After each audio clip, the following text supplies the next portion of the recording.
Welcome to GCCars. My name is Eric and I'm going to show you a walk around this 2021 Mazda CX-30 GT. I've had this one for a week now and I've done, as always, a full review and one or two POV drives. You can find all of those top right hand corner if you want to know more about this walk around. I'll show you the interior, the exterior, the engine on the trunk, but I won't give you much of an opinion on it. I won't tell you really what's good and what's bad, maybe a little here and there, but most of the time I will just show it to you. If you want to know more about if it's good or bad, just watch the review. Now, this is the Mazda CX-30 GT. Like I said, GT first of all is the top trim of the Mazda CX-30 line. And why is it called the CX-30? Well, first of all, it's bigger than the CX-3. It's smaller than the CX-5, but there's a CX-4 already in China. And this one is getting sold in China as well, so they couldn't call it the CX-4, so they made it the CX-30. I don't know, could have called it CX-35, then that would have been a bit more clear, but they decided on CX-30. Anyhow, let's take a look at the exterior. First of all, I think it looks pretty good. We got the classic Mazda front end. I mean, it's pretty universal across their lineup. And then we have on the side, I find the proportions pretty interesting. First of all, we got a lot of cladding, visually shrinks the car and makes your brain, your brain perceives mostly this part, so it looks sleeker and sportier. Also, windows are pretty small, which means kind of looks more like a concept car in that regard, which just gives it a pretty interesting stance. It's still a compact SUV, so there's only so much you can do about it in terms of styling, in my opinion, but this is pretty decent. Especially, you can already see it. We got Soul Red Crystal Metallic, this beautiful color that is pretty famous, actually. Pretty much, if you get a Mazda, get this color. It just looks so good. I hope it shows on video, but there's just so much sparkling and it looks really good. I like it a lot. Then let's take a look at the back real quick. We got, again, the typical Mazda tail lights. We got a wiper on the bottom here. And honestly, there's not too much to show. The only thing is what's really interesting, you see this line here, right? So at first I thought, hey, this tailgate is split, so this part goes up, maybe this goes down. It doesn't though. So I don't know what that line is for precisely, but there's a line. Okay, but I've shown you around the exterior. Why don't we take a look at the interior now? Just looking at the color once more, it looks good. Okay, so, which is really nice. Let's lock it first. So that's the key, by the way. So let's lock it on this side, just so I can show you. Because we got completely keyless entry, we don't even need to press a button. All we have to do is, and it's unlocked, and there is our interior. So let's go in. First of all, show you the seats. The top trim GT has a bunch of leather, which is really nice and soft. We also have dual tones, as you can see, over there, over here, and on the side we actually got brown while this is black, and that's kind of a differentiator for the GT line here. Also, like I said, look at how soft this is. It is so soft pretty much everywhere. Like even the dash is soft. Really nice. But I'm scorching. It's scorching hot. I'm hot. Let's turn it on because I want to get the AC. Nice little animation there. CX-30. Hope it doesn't start blasting music. That would be nice. Wonderful. It doesn't. Okay, so what do we got here? It beeps a lot until you put in the seatbelt, unfortunately. Normally I start the car, then I put the seatbelt on, then I put it in drive. So I always have to hear and listen to the beeping. Memory seats right here. Really nice. We also have a Bose sound system, which actually is pretty good. I didn't say that in the review, so that's what I'm saying here. Pretty good audio system. Then we have our steering wheel. Of course, we have all the buttons. I think it's very nicely done. I like the metal accents combined with the plastic buttons. I don't mind it being plastic. I'm very happy that it's not gloss black, because otherwise it would look greasy and disgusting. Also, all four windows are completely I don't even know how you call it. Not automatic, but if I want to put them up all the way, I just have to tap it once. Like most cars in this price range, it's only the driver or maybe the passenger side too, but not all four. That's very rare at this price point. That's a good feature. And yeah, here are gauge cluster. First of all, pretty normal, you think, until I did this. And you see, oh wait, there's a screen, but it's not just that. The whole thing is a screen. And yeah, you got multiple options for like lane keep assist, cruise control. Also, it shows when you are not in a parking lot. For example, the speed limit is 40, then it would just show this in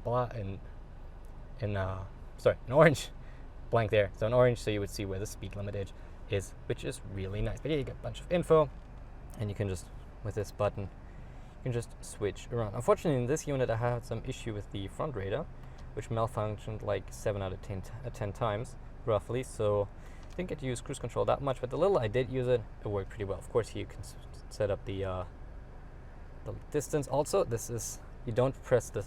Oh God, no! I dropped you guys. I dropped my phone. Sorry. So you don't press this. You actually push it up, down. That's how you do this. And yeah, go over to the HVAC controls. Pretty straightforward. Physical controls the way it's supposed to be. Heated seats, heated steering wheel.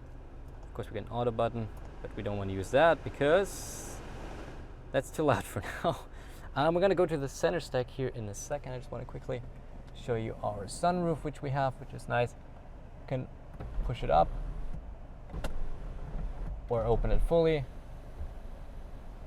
Very nice also in the summer. As soon as I enter this car, after I haven't been in it for like a couple of minutes, front window, passenger front driver window down, this open very quickly. It's nice and cool in here. So then we have this whole center stack, right? We see multiple buttons. We have auto hold, parking brake. This is all navigation and infotainment control. Obviously our steering, our shifter, pretty straightforward. We can shift manually if we want to. Also have shift paddles for that. Right there and there. Also automatic high beams are enabled by just pressing this button back here. And yeah, right. This is not a touchscreen. Like, as you can see, nothing happens if I touch it. This is all controlled. Okay, now this is going to be a little weird, sorry, from the angle. It's all controlled by this dial here. So if I want to do entertainment, Bluetooth device not detected, yes. Oh no, so like this, source list. It is very easy to use, but I'll talk more about this in my full review. Then we got a volume knob right here. We can skip songs like this and that. Fancy papancy. We all know how this works. I think, like I said, more in the review. I just kind of want to show you everything very briefly here because we only got so much time.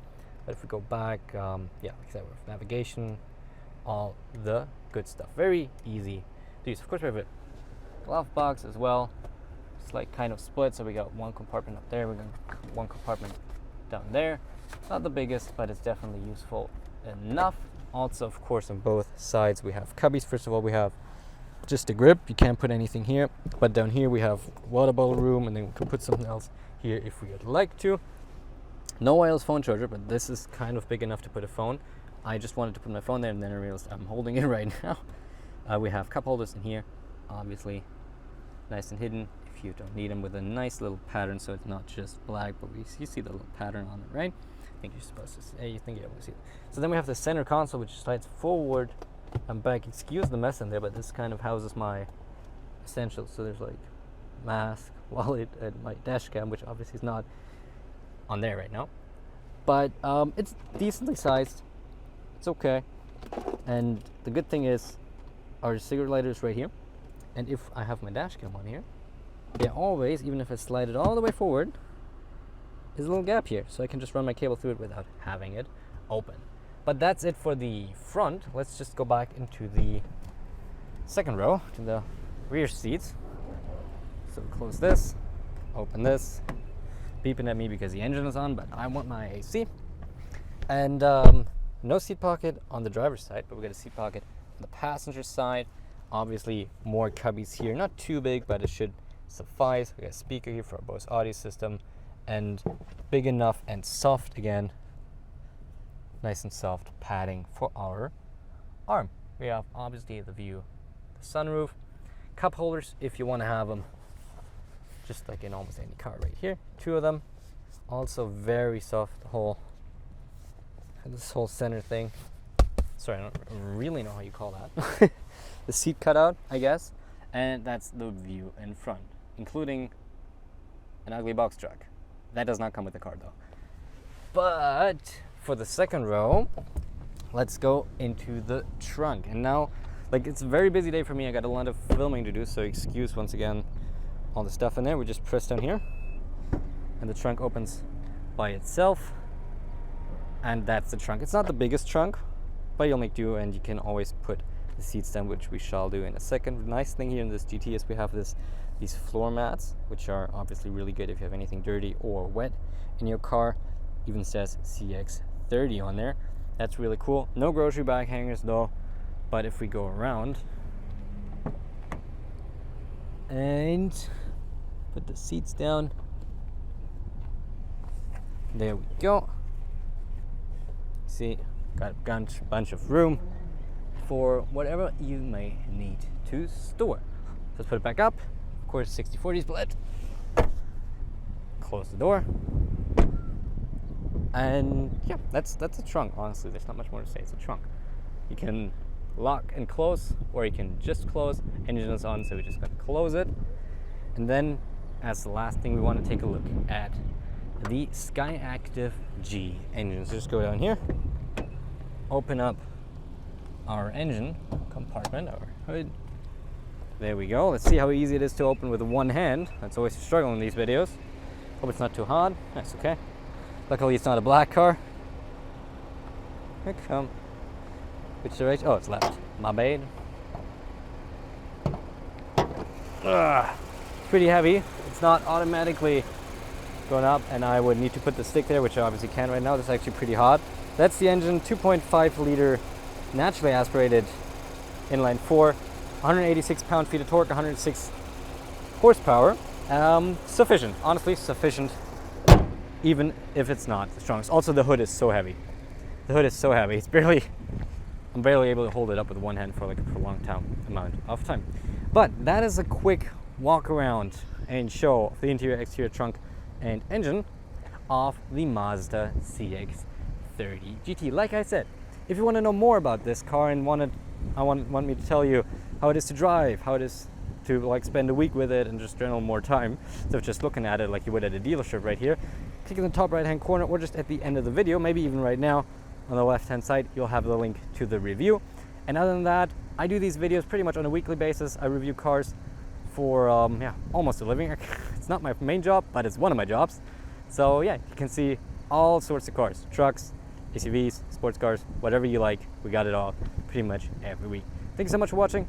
If you liked it, make sure to subscribe, hit the bell, and I will see you in the next one. Thank you and goodbye.